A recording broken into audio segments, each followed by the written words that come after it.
I know. I say it all the time. Creativity is an addiction. So then why am I saying get your creativity, put it into a trunk. I'll get my creativity, I'll put it into a trunk, and we got to get life shift forward. Not shifted, but shipped forward. We need to get them on the same train, the same boat, the same plane, and we need to work together. We need to find a location where we can take this generation and grow it forward, because there's a lot of people just sitting around right now. They're not using their creative energy. They're just sitting around. They're waiting for stimulus checks. They're waiting for the government to send them whatever. And we got to get them motivated to put their energy into our process of growing forward. So I know creativity is an addiction. But if we don't shine, they won't either. Unplugged, because we will always say yes to creativity. Totally uncut, because we all make mistakes. So turn it into a tool. This is Arroe Unplugged. Scooby-Dooby-Doo, ba-da-ba-dee-bee, monster drinks and everything in between. How you doing today? Doing good? I'm just starting out on this day, which happens to be July 15th, 2021. My God, I feel like that we just celebrated the 4th of July, like yesterday. The sun is starting to rise, and here we are inside the studio. I've already written for the day, because that's my daily discipline. I've been doing that for 27 years. How are you doing? What have you been doing for 5 years, 15 years, 20 years, 50 years? You know, I love it when I get the opportunity to sit down and share a conversation with people who've been married for 50 plus years, because they always have something in their eye. They will look at each other and they have this little grin. And I think, wow, that's, you talk about telepathy, where they can speak to each other without using their words. They just say something in their eyes, and it just inspires me to want to get older. You know, I'm very proud of being 59. I have looked forward to being this old, but I don't feel old. And that all goes back to a movie promotion that I did, where I went into a retirement place and assisted living. I think that's the politically correct way of saying it. And we were doing a movie promotion, and I go, why aren't they listening to Frank Sinatra? Where's the Bing Crosby? Where is all these people? Even like Doris Day. Why aren't you playing it? And the woman in charge goes, what are you talking about? It's all about Bruno Mars. It's all about Nicki Minaj. You think there's old people in here? No, there are teenagers in here that are trapped in old bodies. That changed me. I was like, oh my God. I don't have to feel guilty about feeling like I'm always a 16-year-old and the rest of me is getting older. I'm not so weird after all. Put that in your daily discipline. Continue being young. It's not your fault that the outside skin or shell is aging. How are you feeling on the inside? I'm 16, man.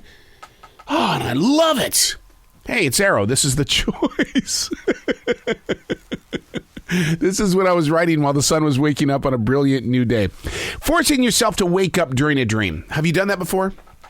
You just instantly said, whoa, this isn't true. I'm waking up. I'm very good at that. I really am very good at that, because I'm aware of what I'm dreaming, how I want to be dreaming, if you know what I mean. It's just having control of what you dream. And I don't know if that's just a lifelong thing for me, because I have some really bad dreams and I need to know that I can get out of them, like an escape room. Forcing yourself to wake up from a dream. The term is called lucid. Lucid. Wow. Dreaming while being aware of what you're experiencing. So the experts call it lucid. I knew something was wrong with the dream when word of a huge rock star had passed. And in that dream, I said, no. Boom. I was awake. Just that fast. I instantly woke up. I wasn't going to travel deeper into my REM. It fascinates me, though, to know how strong that we can actually be while disconnected from reality. It's not that I spend every night investigating the moving mental images. I just have this way of realizing when truth can't be taken over by fake news. How then do I know my reality? Through Nidra meditation, I have traveled so deep that there have been times that in this meditation that I thought I escaped where I was, and I'm still in the meditation. Now that right there has scared the crap out of me, because it's like, oh my God. And I call that leveling.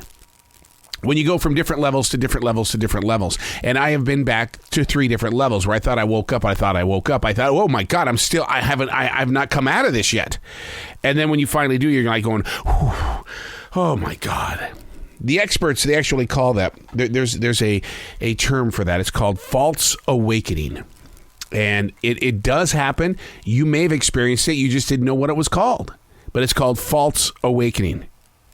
This is where we think we woke up, but we did not. Now, I'm going to tell you what got me into this subject. And it's not that I live a life of denial. I just know when something isn't right. And the reason why I know something wasn't right is because the person that I had this dream about has always come across to me as being perfectly healthy. I've heard nothing ever bad about this person when it comes to their personal health. And the reason why is because they've been very public with, I don't drink, I don't take drugs, all I do is I rock and roll. And so when it entered me that this person had passed, it was like, no. I was like a 2-year-old, a child. No, mama, no. I dreamed that Gene Simmons had passed away. And it hit me really hard in my dream. And not only did Gene Simmons pass away, but at the time that I heard that news, I was mourning the loss of Paul McCartney. No, that's what I was dreaming. And that's what shot me out of the dream, to get me out of this lucid moment of dreaming, to be able to stop the dream and say, I'm calling crap on this. And it didn't happen. It's not going to happen.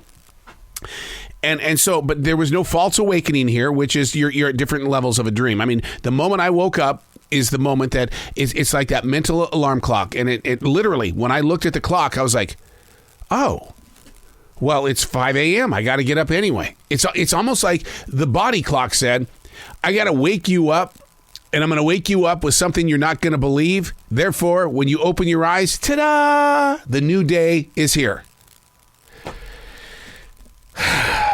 Don't you ever have one of those nights where you just don't want to wake up? Oh, God. Oh, yeah, I even researched that today. Do people who die in their dreams, do they really die? Yeah, I'm going to let you look that subject up because I don't even want to go there. Because I don't want to plant a seed that the next time that I feel like I'm going to die in my dream that I actually die. Dreams, God almighty, they just have this way of taking over everything, and I don't like to talk about them, but yet this one was one that I needed to find out what lucid was. Having the ability to wake up from something that you don't believe that's taking place in a dream.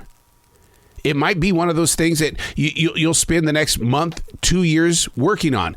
I just know that I've been able to do it my entire life because I love to dream. I just don't like what dreams bring to me. I'm Arroe, and that's what I was writing while the sun was waking up on a brilliant new day.